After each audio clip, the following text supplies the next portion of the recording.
Kalau misalnya my friends perhatikan, kemarin itu update terakhir dari sisi kita, itu kalau misalnya my friends perhatiin, kita bahas mengenai likuiditas yang dipindahkan dari Bank Indonesia ke bank-bank himbara ya my friends ya. Jadi update terakhirnya itu, bank-bank penerimanya itu adalah Bank BRI, BNI, Bank Mandiri, BTN, dan juga Bank Syariah Indonesia. Jadi kalau berdasarkan informasi terakhir yang memang sudah berjalan, penempatan uang tersebut dilaksanakan dengan limit mitra kerja pada masing-masing bank umum mitra, yaitu BRI sebesar 55 triliun, BNI 55 triliun, Bank Mandiri 55 triliun, BTN 25 triliun, dan BSI sebesar 10 triliun. Jadi kalau ngelihat dari urutannya seperti ini, udah jelas yang paling diuntungkan banget nih, yang menerima uangnya paling besar, dan memang langsung berdampak sekali itu ada di BNI sama BTN nih my friends, karena dari sisi likuiditas mereka membutuhkan, dan dari sisi LDR-nya juga tergolong yang cukup tinggi nih di antara bank-bank yang lain. Jadi ini akan langsung kerasa. Nah kalau yang misalnya my friends lihat yang agak rally-nya belum mengikuti, agak ketinggalan lah kita kalau boleh bilang tuh ada di Bank Mandiri gitu ya. Sedangkan BRI, BNI, BTN, even BSI pun juga berangsur-angsur mulai terlihat rebound, dan seakan-akan kalau misalnya kita lihat, wah ini udah harusnya momentum positifnya harusnya berlanjut nih my friends. Kalau nggak dari keadaan ini, cepat atau lambat, Bank Mandiri harusnya akan mengikuti momentum yang lainnya. Pertanyaannya adalah apa dasarnya? Apakah masih mungkin nggak lebih panjang nih rally-nya? Fakta yang pertama atau penjelasan yang pertama kita akan bahas dari sisi globalnya terlebih dahulu nih my friends. Jadi kalau my friends perhatikan, salah satu dari sisi global yang sering banget kita bahas adalah potensi pemangkasan dari suku bunga The Fed ya. Jadi kalau my friends perhatiin, beberapa kali kita sering banget bahas, beberapa kali kita mengingatkan sektor apa aja yang akan terdampak, saham-saham apa aja yang terdampak. Nah kalau dilihat dari keadaan ini seharusnya akan berdampaknya ke saham-saham yang berhubungan juga dengan pemangkasan suku bunga nih, seperti bank, properti, dan yang lainnya. Nah pertanyaannya adalah, kalau sekarang ini probabilitasnya seperti apa? Kalau my friends perhatikan, saat ini probabilitasnya 96,4% The Fed itu akan memangkas sebesar 25 basis point. Saya ulangnya sekali lagi, berdasarkan probabilitas per pagi hari ini, itu pemangkasannya kurang lebih sebesar 25 basis point. Jadi ini udah 96,4%. Jadi ini sudah hampir pasti terjadi ya. Baik lagi, yang namanya probabilitas bisa aja berubah-berubah. Tapi kalau my friends ikutin berita-berita yang terakhir ini, The Fed-nya itu sudah mulai tanda kutip mulai melunak. Beberapa statementnya itu mengindikasikan adanya potensi pemangkasan suku bunga. Bahkan mereka bilang bahwa memang nggak harus mencapai target inflasi 2%-nya, tapi menuju ke arah sana pun tanda kutip sepertinya bisa ditolerir nih my friends. Nah, kalau ngelihat dari keadaan ini, yang harus kita lihat adalah setelah pemangkasan suku bunga ini apa yang akan terjadi ke depannya. Dan banyak banget yang akan bilang kayak gini, oh bisa jadi nanti setelah dipangkas 25 basis point, ya udah sell on news dong, kan udah dipangkas, sudah sesuai dengan ekspektasi pasar. My friends harus lihat potensi ke depannya seperti apa. Kalau kita lihat sampai dengan akhir tahun, masih akan ada 3 kali rapat termasuk yang ada di September ini.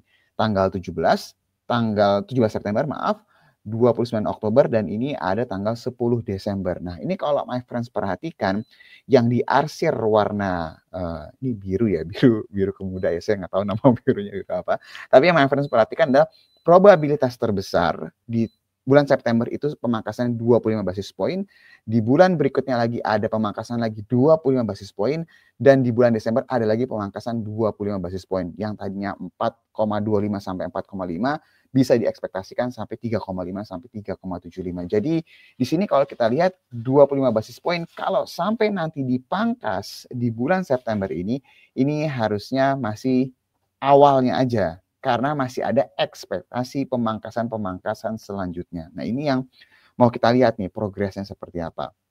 Jadi kalau misalnya dibilang sell on news dong, ya bisa aja terjadi koreksi. Tapi kalau melihat potensi pemangkasan ini masih terbuka lebar untuk beberapa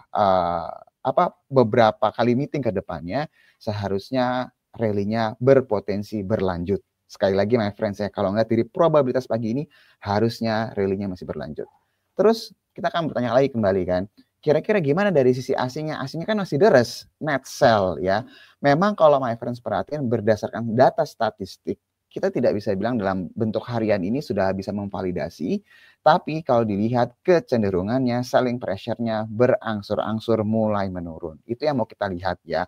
Dan kalau my friends lihat juga, Bank BCA yang tadinya juara net sell dalam beberapa hari terakhir ini sudah mulai jadi net buy. Jadi ini kalau dilihat dari sisi globalnya mendukung, dari sisi dari sisi selling pressure, dari sisi asingnya mulai berangsur-angsur mulai mereda. Ini salah satu ciri-ciri yang bagus banget ya my friends. Dan kalau my friends lihat, dua saham terbesar market cap-nya, yaitu adalah BCA dan Bank Mandiri, itu adalah yang menjadi top laggards-nya, yang menjadi pemberat indeks dari awal tahun.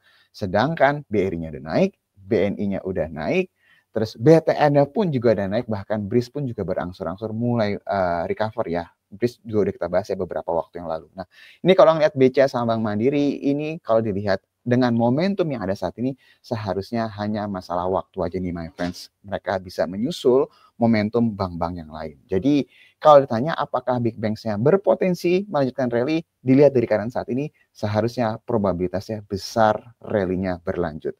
Berikutnya lagi adalah kira-kira gimana kalau misalnya The Fed mangkas suku bunga, apakah dari sisi Bank Indonesia juga akan melakukan pemangkasan? Kalau dilihat dari keadaan saat ini, ekonomis kita itu expect akan ada pemangkasan lagi sampai akhir tahun sebanyak 50 basis point. Ini kalau misalnya my friends lihat, ini bisa di-download ya reportnya tanggal 12 September. Di sini kalau my friends lihat, ini expect sekitar 50 basis point sampai akhir tahun. Dan kalau misalnya dilihat juga potensinya rupiahnya kecenderungannya bisa menguat nih. Nah, ekspektasi di bulan September ini worst case-nya atau konservatifnya itu tidak terjadi pemangkasan karena ekspektasinya Bank Indonesia akan menjaga rupiahnya itu tetap stabil ya. Jadi kalau rupiahnya tetap stabil dari sisi pemangkasan suku bunga di global yang The Fed-nya itu arahnya sudah tanda kutip hampir pasti, terus juga asingnya selling pressure yang sudah mulai menurun, ini harusnya mengindikasikan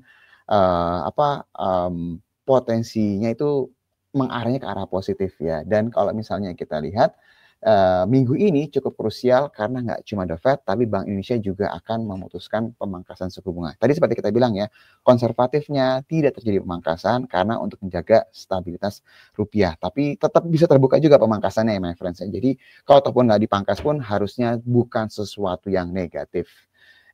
Itu untuk ISG, Big Banks-nya, jadi nggak perlu khawatir. Pertanyaan tadi beberapa saya lihat di kolom komentar sudah terjawab ya, jadi nggak perlu risau. Dan buat yang ketinggalan, ya harusnya jangan jadi penonton nih, my friends, ini masih dikasih kesempatan.